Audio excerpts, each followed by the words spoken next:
Itu bedanya mereka bertiga. Gaya mainnya beda. Sekarang pertanyaan dinasti politik itu yang mana kalau begitu? Sekarang yang jadi pertanyaan, dari ketiga anak presiden ini, mengapa cuman Gibran yang bisa dianggap paling sukses?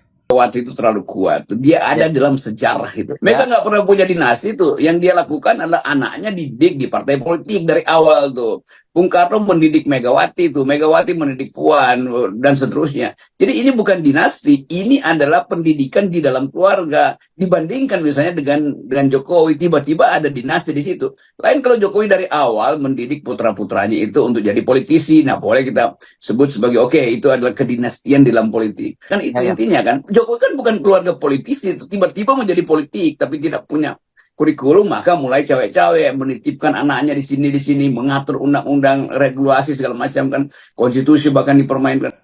baik. Katanya masalah politik dinasti. Kita lihat dulu dinasti itu berarti keturunan nih ya, keturunan. Keturunan dan punya hak prerogatif itu perlu dicatat Bung Loki ya. Ada hak prerogatif juga ya karena kebetulan dia jadi ketuanya saat itu. Tapi kalau itu milik pribadi, walaupun milik publik, tapi ada kepentingan pribadi yang kuat di situ. Jadi gimana ya? Partai sama negara beda dong, Bung Loki. Kalau partai mah gimana ya? Itu organisasi juga sudah benar-benar kayak ada kepentingan pribadi dalam tubuh partai itu. Mirip kayak Demokrat tuh. Dipaksakan si AHY. Betul, saya setuju. Tiba-tiba pangkatnya dari mana? Dihilangkan jadi ketua umum sampai Ruhut Sitompul juga keluar. Kalau Bu Puan bahkan Prananda, saya setuju juga itu memang dididik di partainya juga.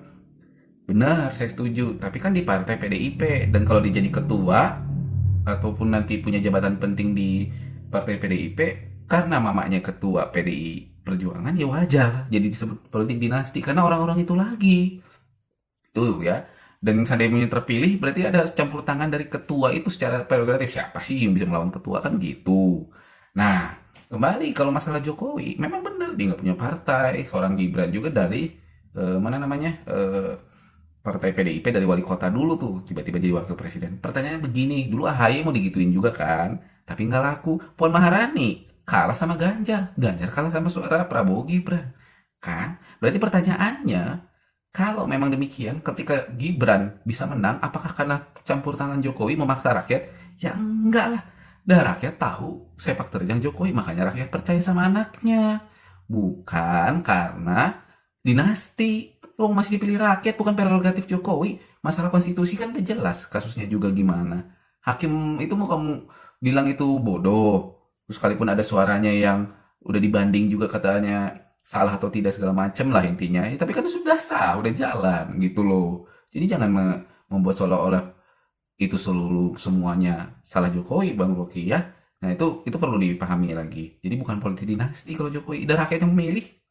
Kalau partai itu jelas lah, udah banyak kayak organisasi keluarga mereka kalau itu mah. Negara mah nggak bisa. Sekali lagi yang milih itu adalah rakyat.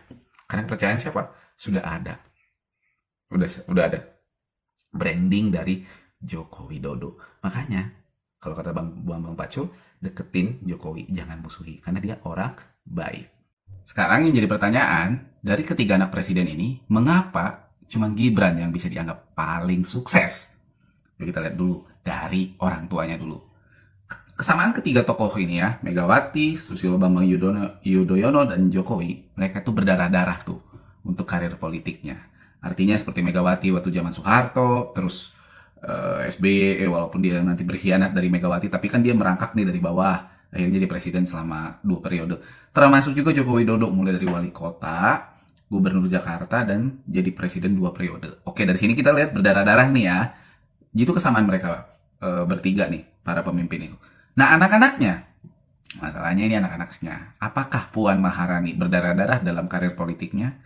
Jujur, dia punya privilege dari ibunya. Di partai dia langsung punya posisi. Ketika Jokowi jadi presiden, dia langsung jadi menteri. Bahkan jadi ketua DPR, itu privilege. Yang jadi masalah adalah, selama dia menjabat itu di publik, apakah dia bisa meraih hati rakyat?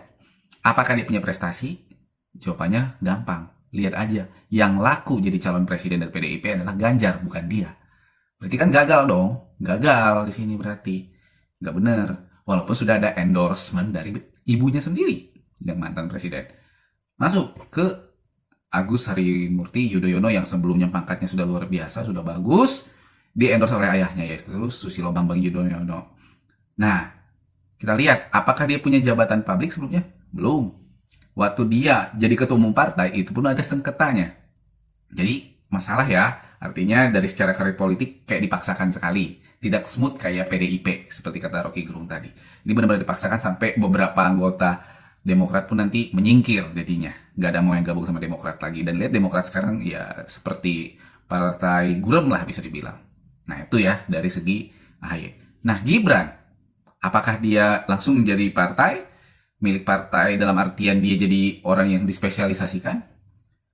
Tidak sampai demikian. Dia merangkak dari bawah. Mulai dari wali kota, dia ikut kaderisasi dulu, melapor dulu ke Megawati. Ada pendidikannya, ya mengikuti seperti itu. Dan kalau dia memang terpilih langsung jadi wali kota Solo, pertama kita nggak bisa pungkiri ada privilege endorsement dari bapaknya.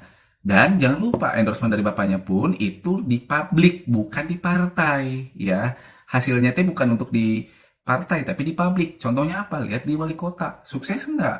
Berhasil nggak? Ya berhasil, karena rakyat yang milih. Apakah rakyat Solo dipaksa sama Jokowi? Ya enggak. Oke. Tapi kalau kader partai PDIP, kalau nggak milih Puan bisa berbahaya di mata ketua umumnya, betul.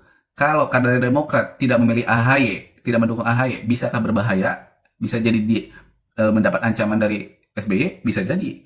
Nah kalau Gibran, memang langsung diancam sama presiden kan? Enggak. Selama menjabat, nah ini ya selama menjabat ini paling penting. Gibran tidak seperti Puan. Lihat, Solo itu punya sesuatu yang wow ketika dia menjabat kurang lebih hampir 2 tahun. Banyak inovasi. Dan bisa ditanya sampai sekarang oleh rakyat Solo sendiri. Bagaimana keadaan Solo di tangan Gibran. Itu berarti Gibran benar-benar melakukan sesuatu untuk rakyat.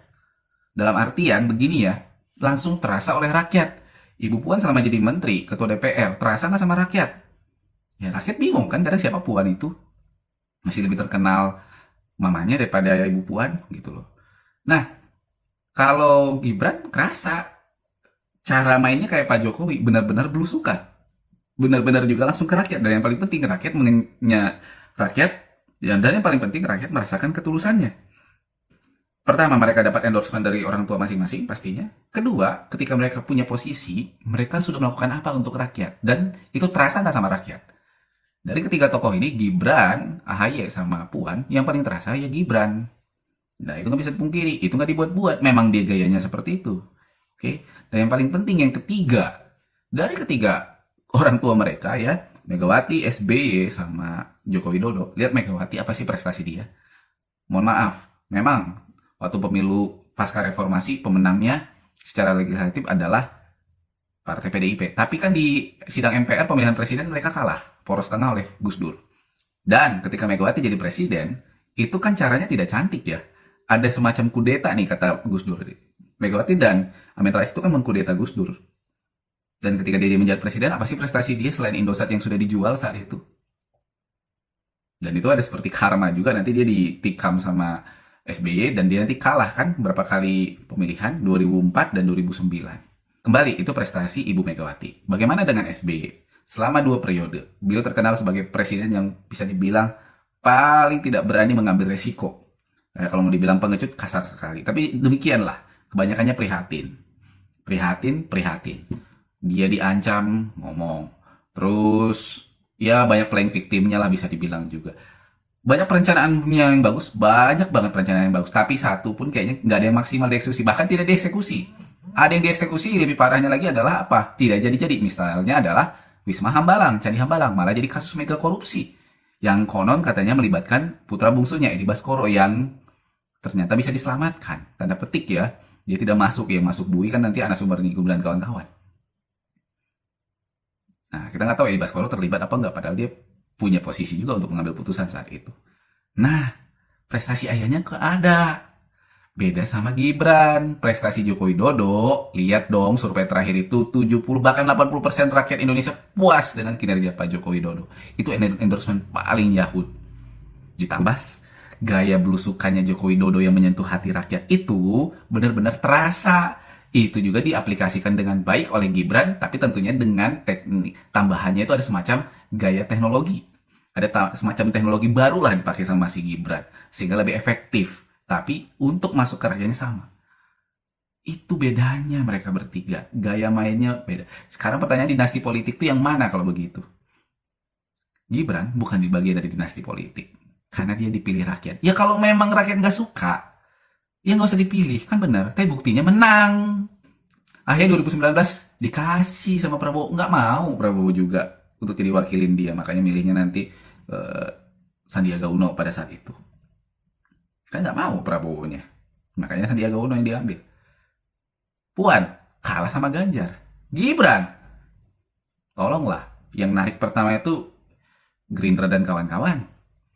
Anies pun sebenarnya sudah sampai ke Solo. Ganjar pun sudah sampai ke Solo. Ya apa sih kalau nggak buat main mata untuk menarik perhatian Gibran? Tapi karena Gibran jatuh hatinya Prabowo, dianggaplah dia melanggar konstitusi. Padahal selama Gibran dicanang-canangkan, mereka diam-diam senyap kan? Siapa tahu Gibran mau bersama dia. Nah, itu. Jadi, ayolah kita buka dengan lebar-lebar. Jangan-jangan selama ini kita dibohongi terus. Nah, itulah perbedaan dari dinasti politik yang dimaksud tadi. Percayalah, Prabowo Gibran punya visi yang luar biasa buat bangsa ini. Dan gaya dia juga mirip sama Pak Joko Widodo. Gimana rakyat nggak mau cinta sama mereka? Silahkan komentar, kira-kira bagaimana kelanjutan bangsa ini di tangan Prabowo Gibran.